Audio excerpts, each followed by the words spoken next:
Hi guys, welcome to your March readings. I have a really special workshop this month that I would love to see you all at. We're going to be diving super deep into our own love souls and healing all of that generational trauma, healing the inner child wound, really learning our own unique energy signature so that we can love ourselves fully and step into our power.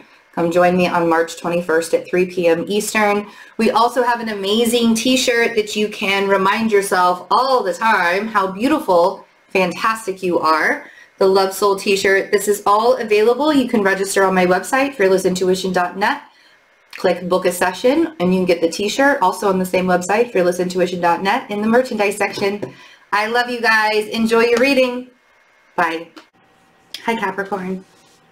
Welcome to your March reading. Thank you so much for your patience.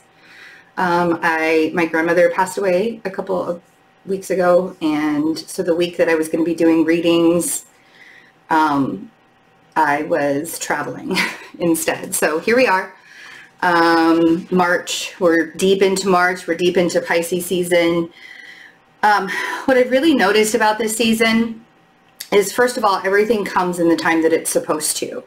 And so when we're trying to force things during Pisces season, it can actually backfire on us, and in big ways, and then once it backfires on us, we either have the opportunity to blame the entire world or blame everybody what's going, with whatever's happening, or we can take accountability for recognizing what was backfiring and recognizing how we were forcing it, and recognizing how we need to shift ourselves back into a perspective that is not a blockage, right?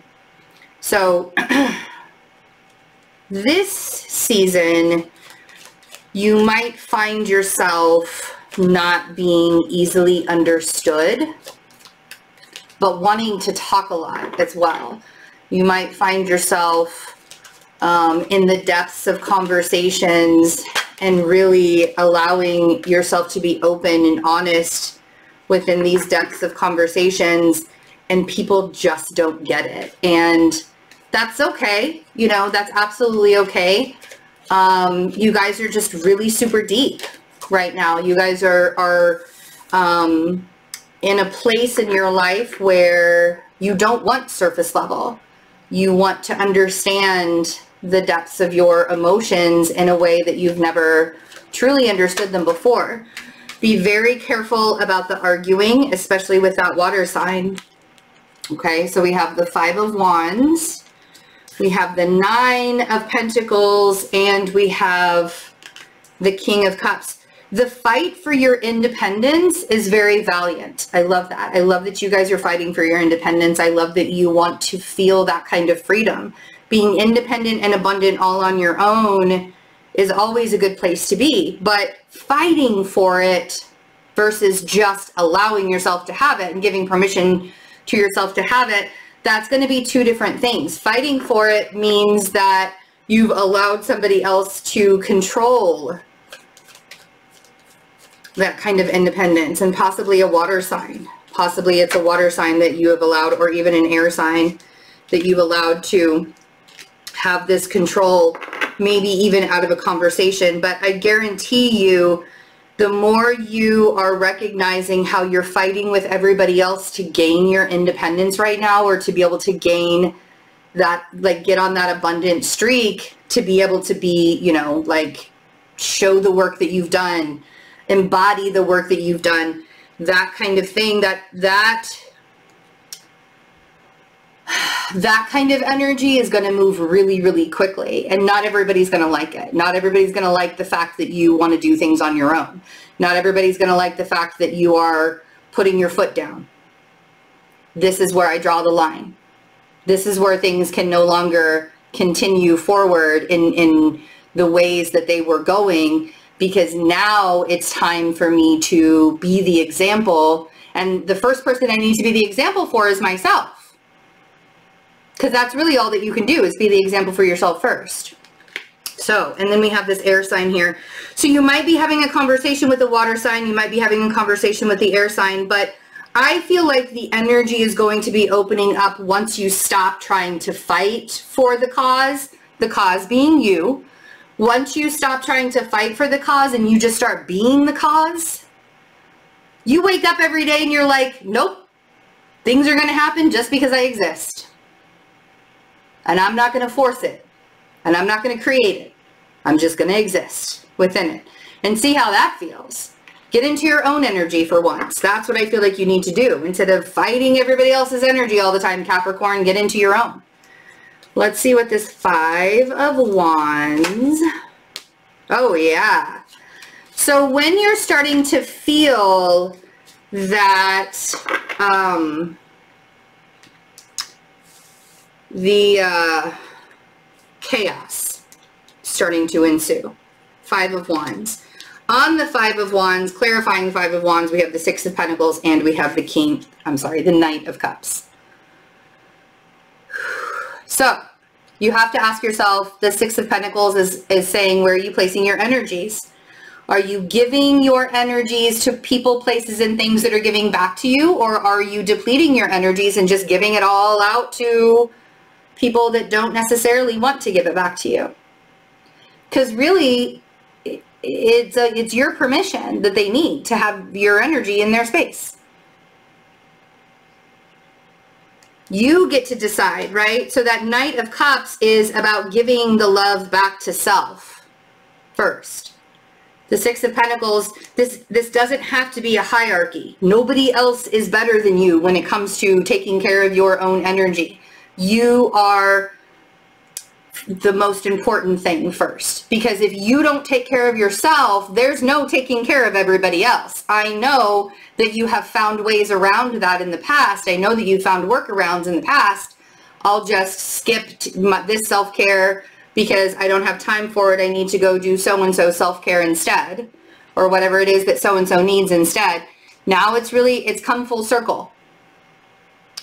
And now you are being forced to look into your own care of self. So we have the Empress on the 9 of Pentacles.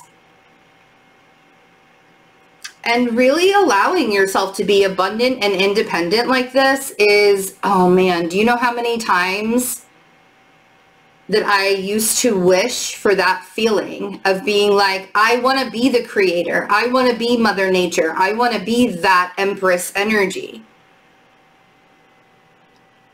And you're already doing it, but if you're within the chaos and you're not focusing your energy on yourself, you're not going to be able to see that you're already doing it. So let's look at the King of Cups. Ooh, all right. So you are actually the King of Cups, which is quite interesting. Makes a lot of sense. There's this emotional reset that's happening in a really big way.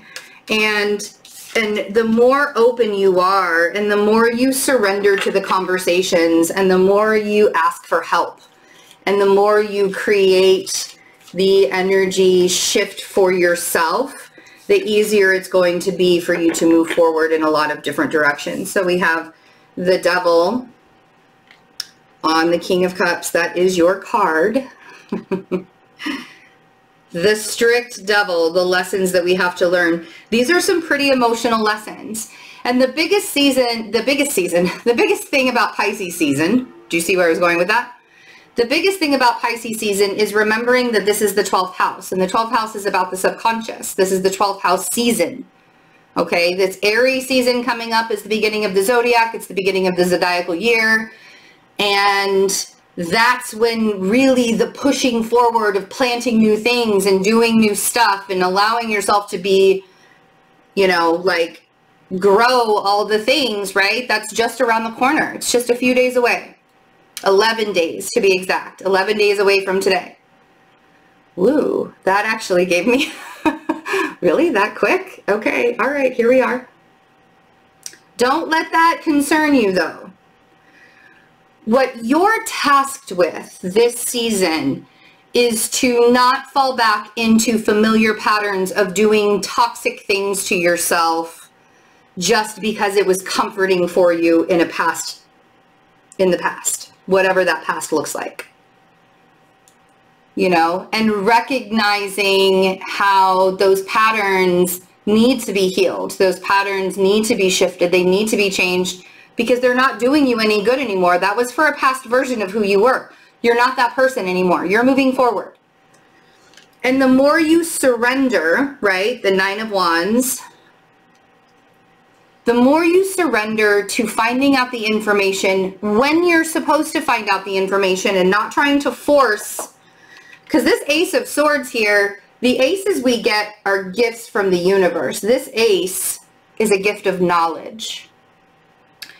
So something is coming into your life that's bringing you some kind of gift of knowledge.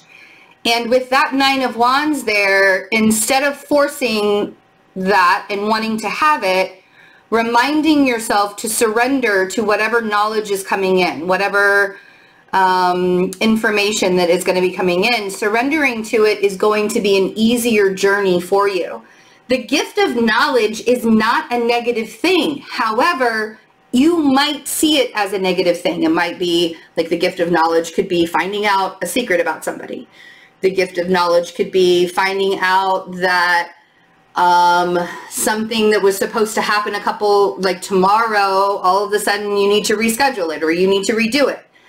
It's basically a shifting of the perspective. It's like a course correction, whatever this knowledge is coming in, and you surrendering to whatever this communication is. This could be coming from a friend, from a family member, from me, even. Whatever this knowledge that's coming in, you surrendering to that information is literally giving you more control over the situation than if you tried to fix it, force it, shift it, look at it in other ways. Okay? And then we have the Chariot on the Eight of Wands. Oh man, how things are going to start moving really, really fast once Aries season hits. All of the planets are moving direct.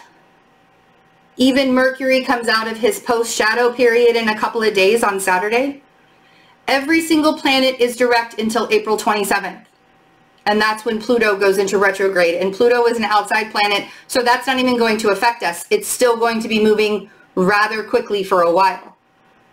So if you're feeling stuck and stagnant right now because you feel like you're just moving in circles with this, I mean, why do you think the Pisces symbol is two fish moving in a circle?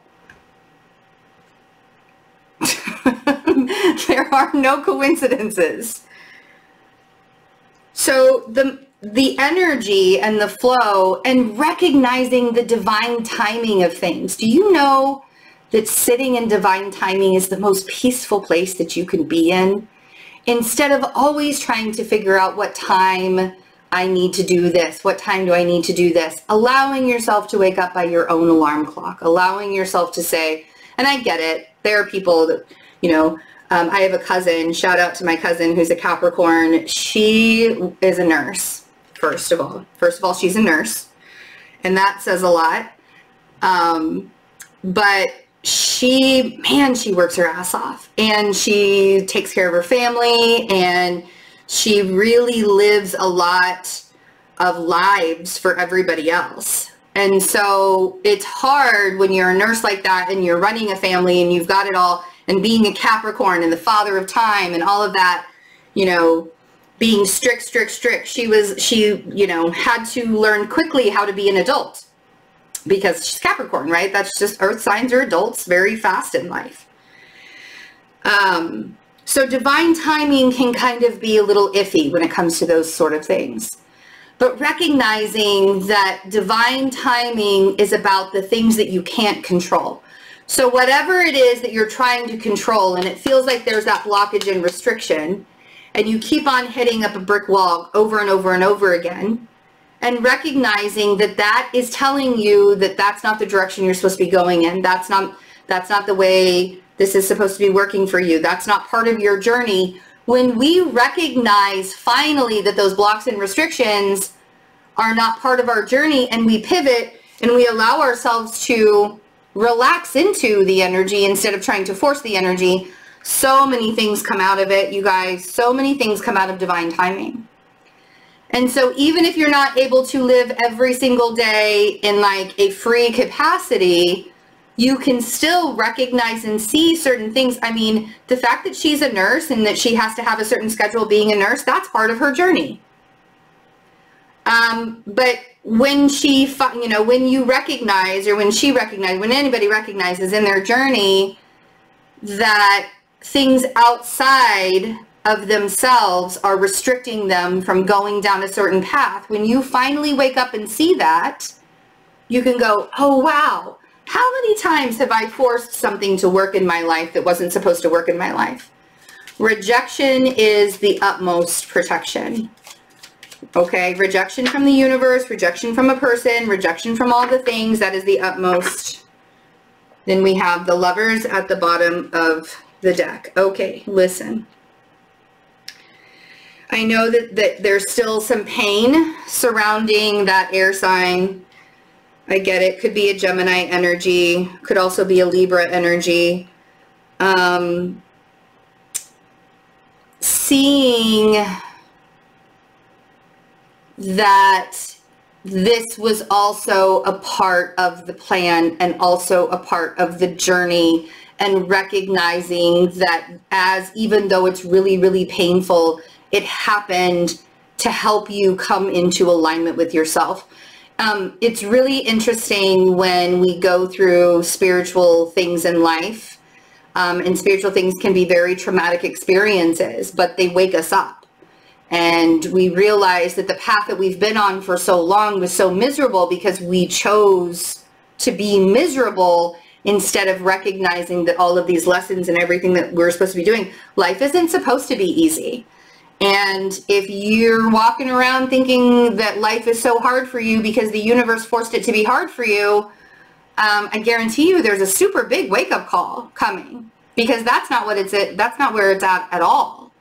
What the world wants you to know is that we make choices in life, and sometimes those choices that we make are to teach us extremely valuable lessons.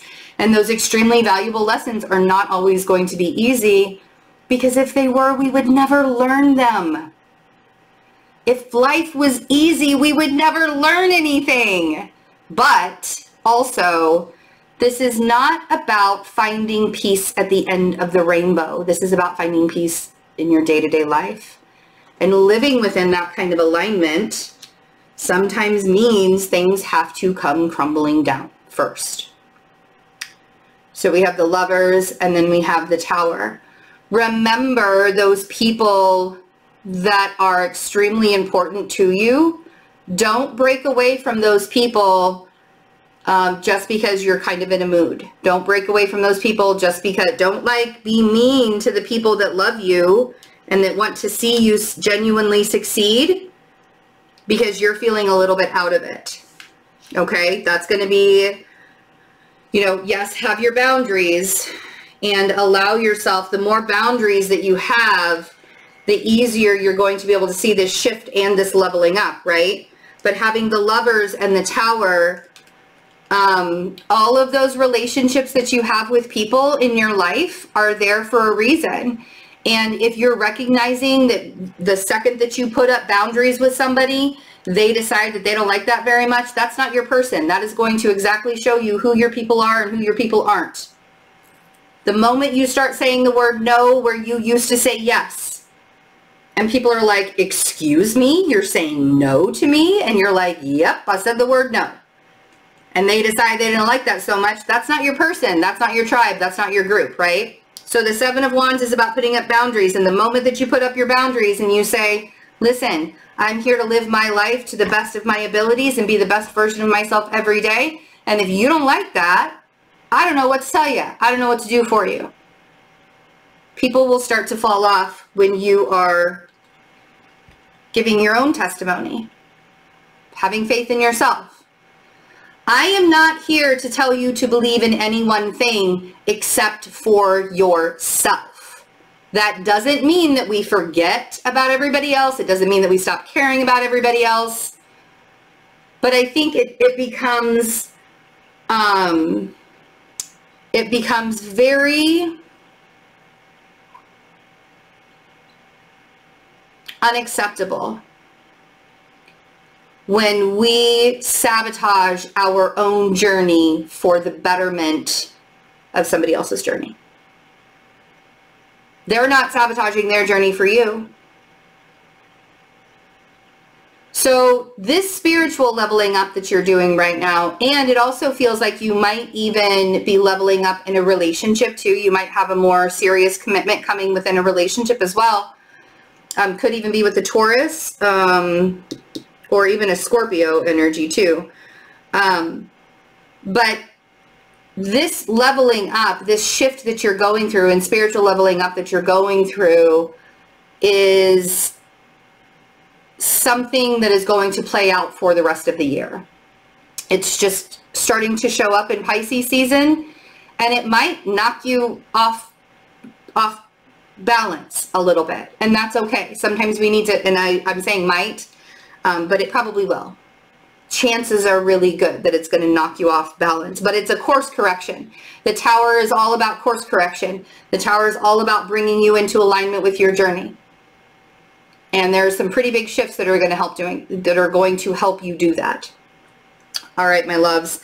Again, thank you so much for your patience. I really appreciate it. And take care of yourselves. And yeah, I'll see you guys really, really soon. Bye.